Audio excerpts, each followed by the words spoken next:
വിങ്സിൻ്റെ മറ്റൊരു എപ്പിസോഡിലേക്ക് ഏവർക്കും സ്വാഗതം. നമ്മളിന്ന് പരിചയപ്പെടുന്നത് വലിയൊരു പള്ളിയാണ്. വളരെ മനോഹരമായ കൊത്തുപണികളാൽ നിർമ്മിച്ച വളരെ വിശാലമായ ഏതാണ്ട് 47,000 ആളുകൾക്ക്, സ്ത്രീ പുരുഷന്മാരുൾപ്പെടെയുള്ള 47,000 ആളുകൾക്ക് ഒരുമിച്ച് നമസ്കരിക്കാവുന്ന മക്കയിലെ അസീസിയയിലുള്ള ഒരു വലിയ പള്ളിയാണ്. അൽ റാജിഹി മസ്ജിദ് എന്നാണ് ഇതിനറിയപ്പെടുന്നത്.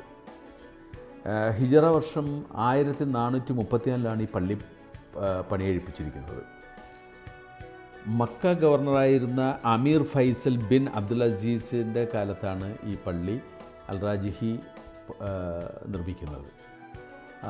ശരിക്കും പറഞ്ഞു കഴിഞ്ഞാൽ അൽ റാജിഹി പള്ളി എന്നാണ് അറിയപ്പെടുന്നതെങ്കിലും ആയിഷത്ത് ബിൻത്ത് സുലൈമാൻ ബിൻ മൻസൂർ അൽ റാജിഹി എന്നാണ് ഈ മസ്ജിദിന് അറിയപ്പെടുന്നത്. മക്കയിൽ 2 ആയിഷ മസ്ജിദുണ്ട്. സാധാരണ മക്കയിൽ വന്ന് ഉംറ ചെയ്തതിന് ശേഷം വീണ്ടും ഉംറ ചെയ്യണമെങ്കിൽ വീണ്ടും ഇഹ്റാം കെട്ടേണ്ടതുണ്ട്. അപ്പോൾ സാധാരണ ആളുകൾ എന്താ ചെയ്യുന്നതെന്ന് വെച്ച് കഴിഞ്ഞാൽ ഉടനെ അടുത്തുള്ള ഒരു മസ്ജിദ് ആയിഷയിൽ പോയിട്ട് വീണ്ടും ഇഹ്റാം കെട്ടിയിട്ടാണ് വീണ്ടും ഉംറയ്ക്ക് വരുന്നത്. അത് വേറെ സ്ഥലത്താണ് കേട്ടോ. ഇത് അൽ അസീസിയ എന്ന് പറയുന്ന മക്കയിൽ നിന്ന് 8 കിലോമീറ്ററോളം ദൂരമുള്ള വേറൊരു പള്ളിയാണിത്. ഇത് വളരെ വിശാലമായ, വളരെ വിപുലമായ രീതിയിലുള്ള ഷോപ്പിംഗ് കോംപ്ലക്സുകളോട് കൂടിയിട്ടുള്ള ഒരുപാട് വലിയ സംവിധാനങ്ങൾ ഒരുക്കപ്പെട്ട ഒരു പള്ളിയാണ്. ഈ മസ്ജിദിൻ്റെ ഏതാണ്ട് ഒരു വിസ്തീർണം എന്ന് പറയുന്നത് 60,000 സ്ക്വയർ മീറ്ററാണ്. 47,000 ആളുകൾക്ക് ഒരുമിച്ച് നമസ്കരിക്കാവുന്ന ഒരു വളരെ വിശാലമായ മസ്ജിദാണിത്. മനോഹരമായ വാസ്തുശില്പമാണ് ഇതിൻ്റെ നിർമ്മിതി തന്നെ. ഗോൾഡ് പ്ലേറ്റഡ് കവറിങ് പില്ലറുകളൊക്കെയാണ് ഇതിൻ്റെ ഒരു പ്രത്യേകത. കാലിഗ്രാഫിയൊക്കെ ചെയ്തേക്കാണിത്. എഡ്യൂക്കേഷൻ പ്രോഗ്രാമുകൾ നടക്കുന്ന ഒരു സ്ഥലമുണ്ട്, കൾച്ചറൽ സെൻ്ററുണ്ട്, സയൻറ്റിഫിക് പ്രോഗ്രാമുകൾ നടത്തുന്നുണ്ട്, പിന്നെ സപ്പോർട്ടിംഗ് സർവീസുകൾ, പിന്നെ technical affairs and maintenance, public relations and media. ഇതിൻ്റെ ഉള്ളിലൊരു ലൈബ്രറി ഉണ്ട്, വുമൺ എംപവർ ഒരു കൾച്ചറൽ സെൻ്റർ ഉണ്ട്, സ്കൂള്, മദ്രസ പോലുള്ള സ്ഥലങ്ങൾ.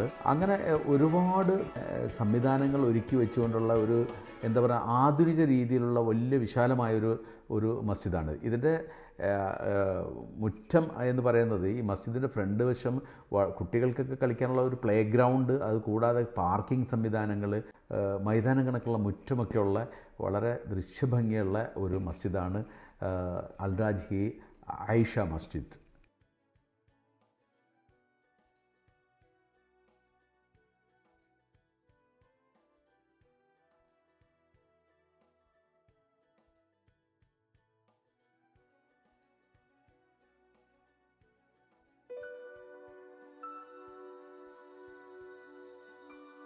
അസ്സലാമു അലൈക്കും വറഹ്മത്തുള്ളാഹി. ഞാനിപ്പോൾ നിൽക്കുന്നത് أنا لغتنا ملبارية. അദ്ദേഹം ഇവിടുത്തെ മസ്ജിദ് ആയിഷയുടെ സെക്യൂരിറ്റി ഗാർഡിൽ ഒരാളാണ്. ഇദ്ദേഹം ജിദ്ദയിലാണ്. മുഹമ്മദ് ഗനീം അഹമ്മദ് അൽ ഷംറാനി. ഇദ്ദേഹം ഇതിൻ്റെ ഒരു ചരിത്രം പറഞ്ഞു തന്നതാണ്. أنا اسمي محمد غنيم الشمراني، مدينة جدة، يجي مكة. يعني هنا موجود أنا سنة 6 شهور موجود هنا شغال في مسجد. كم نفر في مهندس سكيورتي جارد هنا موجود؟ كثير والله كثير أيوه كثير موجود ما شاء الله. أيوه اوكي، شكرا يا اخي، جزاك الله خير، الله يعطيك العافيه.